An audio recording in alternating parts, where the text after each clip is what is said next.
오늘 아침을 여는 말씀은 민수기 31장 16절부터 18절까지의 말씀입니다. 보라, 이들이 발람의 꾀를 따라 이스라엘 자손을 부올의 사건에서 여호와 앞에 범죄하게 하여 여호와의 회중 가운데 연병을 일어나게 하였느니라. 그러므로 아이들 중에서 남자는 다 죽이고 남자와 동침하여 사내를 아는 여자도 다 죽이고 남자와 동침하지 아니하여 사내를 알지 못하는 여자들은 다 너희를 위하여 살려둘 것이니라. 할렐루야. 오늘 말씀을 통해서 주님의 뜻을 깨닫는 지혜와 기도의 응답을 누리는 은총이 우리 모두에게 넘치게 될 줄로 믿습니다. 오늘 우리가 읽었었던 이 본문은 스토리상으로는 25장에서 이어지는 내용입니다. 25장 끝부분인 16절부터 18절까지 해서 하나님께서는 이스라엘을 우상숭배와 음행에 빠지게 한 그 미디안 족속을 대적하고 치라고 명령하셨습니다. 그 이야기가 26장부터 30장까지는 언급되지 않은 채 인구 조사 및 후계자가 세워지는 내용과 여러 규례들이 소개되어지다가 오늘 31장에 와서 드디어 25장의 이야기가 이어지고 있는 것입니다. 그렇게 오늘 31장부터 마지막 36장까지는 약속의 땅, 가나안 땅에 들어가기 위해 준비하는 이스라엘의 모습이 소개됩니다. 심기일전한 이스라엘 백성들이 각 지파당 1000명씩 정예 인원들을 모아서 미디안 족속과의 전쟁을 준비합니다. 그런데 왜 미디안 족속과의 전쟁일까요? 25장 1절을 보면 이스라엘 남자들을 모압 여성들이 유혹한 것으로 기록이 되고 있는데, 그렇다면 모압 족속과 전쟁을 치러야 하는 것이 아닐까라고 하는 생각이 듭니다. 내막을 살펴보면 미디안 족속과 모압 족속은 서로 붙어있는 지역으로서 미디안은 대부분이 사막과 광야 지역이었습니다. 그렇게 살기 힘든 척박한 환경이었기 때문에 미디안 족속은 그 윗부분에 있는 모압 족속과 항상 동맹을 맺으면서 살아갔습니다. 모압에게 의지하여서 모압으로부터 도움도 받고 모압의 요청도 들어주는 그러한 관계였다고 하는 것이죠. 25장에서 이스라엘 백성을 유혹하고 무너뜨렸던 것도 1절에서는 모압 여인이라고 기록을 하고 있지만 실상으로는 모압 여인들은 별로 없었고 대부분은 미디안 족속 여인이었다고 하는 것입니다. 그래서 하나님께서도 25장 중반부터는 미디안을 지적하시며 미디안을 치라고까지도 말씀하셨던 거예요. 그래서 오늘 31장에서 드디어 이스라엘은 미디안과의 전쟁을 치렀고 미디안 족속 5 왕을 죽이면서 이스라엘의 승리로 끝이 납니다. 그 과정에서 이스라엘 진영을 저주하려 했고 결국 이스라엘이 음행에 넘어져 우상을 섬기도록 꾀를 썼었던 그 발람도 8절 끝에 보면 죽게 됩니다. 이 내용을 살펴보며 내 삶에 하나님의 교훈을 적용해 볼 때에 우리 주변에 이런 미디안 족속 같은 나쁜 백성이 누굴까? 내 주변을 살펴볼 필요가 없습니다. 내 안에, 우리 안에 이미 이 미디안으로 표현되는 그런 나만 아는 그러한 죄가 있다고 하는 거예요. 이게 내 삶의 미디안인 것입니다. 적당히 하나님께서 모른 척 해주시고 매번 그냥 넘어가 주시길 바라는 그러한 죄, 삶에 잘 드러나지 않아서 사람들은 모르고 그냥 나와 하나님만 아는 그러한 죄. 그러나 하나님께서는 그 죄를 잊어버리시는 분이 아닙니다. 이스라엘을 유혹하고 넘어뜨렸던 미디안 족속을 결국 하나님께서는 치셨던 것처럼 언젠가는 내가 숨기고 어물쩡 품고 있는 그런 죄를 드러내셔서 확실히 짚고 넘어가시는 분이 하나님이라고 하는 것을 우리는 기억하면서 내 안에 내 영혼을 병들게 만들고 영적으로 또 둔감하게 만드는 그러한 은밀한 죄가 있다면 회개하고 내려놓을 수 있는 주님의 자녀 되기를 기도하겠습니다. 13절 이후의 내용을 보면 이스라엘이 전쟁에서 승리를 했습니다. 미디안 족속과 싸워서 이스라엘 진영에서는 승종보가 울려 퍼지고 많은 탈취물들이 생겼기에 이스라엘 백성들도 당연히 참 기뻤을 것입니다. 게다가 이 전쟁은 약속의 땅, 즉 가나안 땅 바깥 지역 사람들과의 전쟁이었기 때문에 신명기 20장 10절부터 15절 내용에 따르면 남자들은 다 죽이고 전리품은 전부 다 취할 수 있었어요. 즉 여성들, 아이들, 가축들 등 모든 것을 가질 수 있었다고 하는 것입니다.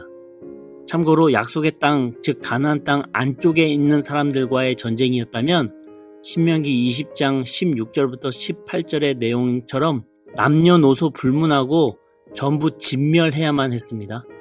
전쟁 전리품은 그 어떤 것도 한 톨도 취할 수 없었습니다. 전부 불태워야만 했습니다. 그러나 미디안 족속과의 전쟁은 약속의 땅 가나안 땅 바깥 지역이었기 때문에 전리품을 취할 수 있었다고 하는 것이죠. 오늘 본문에서 이스라엘 백성들은 하나님의 율법에서 벗어난 행동을 했던 것이 아닙니다. 그러나 14절에 보니까 모세는 리더들을 모아두고 화를 냅니다. 노했다라고 이렇게 적고 있는데 히브리 원어 뜻으로는 두 개로 쪼개지다라고 하는 강력한 의미예요. 모세가 이스라엘을 아주 쪼갤 정도로 불같이 화를 낸 이유는 바로 왜 그 미디안 여성들을 다 살려두었냐라고 하는 이유 때문이었습니다. 미디안은 어차피 가나안 땅 바깥 지역이기 때문에 전쟁에서 승리하면은 그 여성들도 다 취할 수 있는 거 아닙니까? 라고 이렇게 변명할 수 있을 것 같아요. 그러나 모세의 생각은 달랐습니다. 이 여성들은 얼마 전에 우리 이스라엘 남자들과 음행했고 우상을 전파하였으며 이스라엘이 우상 숭배를 하게 만들었던, 그리고 그 때문에 전염병이 퍼졌던 그 원흉이 바로 이 여자들인데, 그 사람들을 그냥 일반 여성으로 취급하고 전쟁 승리 후에 데려왔다고 하는 것은 전혀 영적 분별력이 없는 그저 욕심이라고 모세는 말하고 있는 것입니다.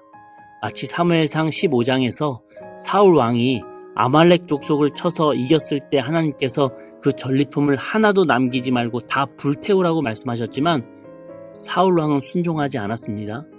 하찮게 보이는 것들은 불태워서 하나님의 말씀을 지키는 척 했지만 좋아 보이는 것들, 탐나는 것들은 전부 남겨두고 살려둬서 전리품으로 취했던 것과도 같은 이유입니다.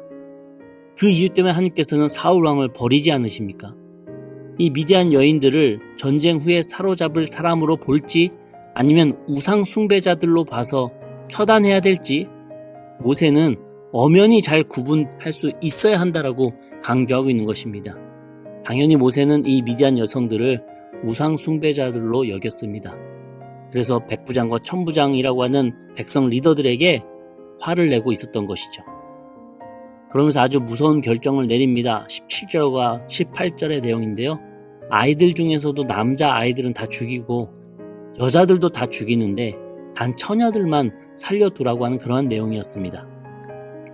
만약 이 미디안 여성들이 또 이스라엘 진영으로 그냥 들어오게 되면은 예전처럼 우상 숭배와 음행이 전염병처럼 번지게 될 것은 뻔한 레파토리였기 때문에 모세는 즉시 그 미디안 남자와 동침한 적이 있는 여자들 다 죽이고 또 미래의 미디안의 불씨가 될 수 있는 남자 아이들도 다 죽이라고 명령합니다. 더 이상의 타락과 불행을 막는 어쩔 수 없는 모세의 결정이었습니다. 단 남자를 모르는 여성들, 즉 처녀들은 남겨두라고 명령하죠.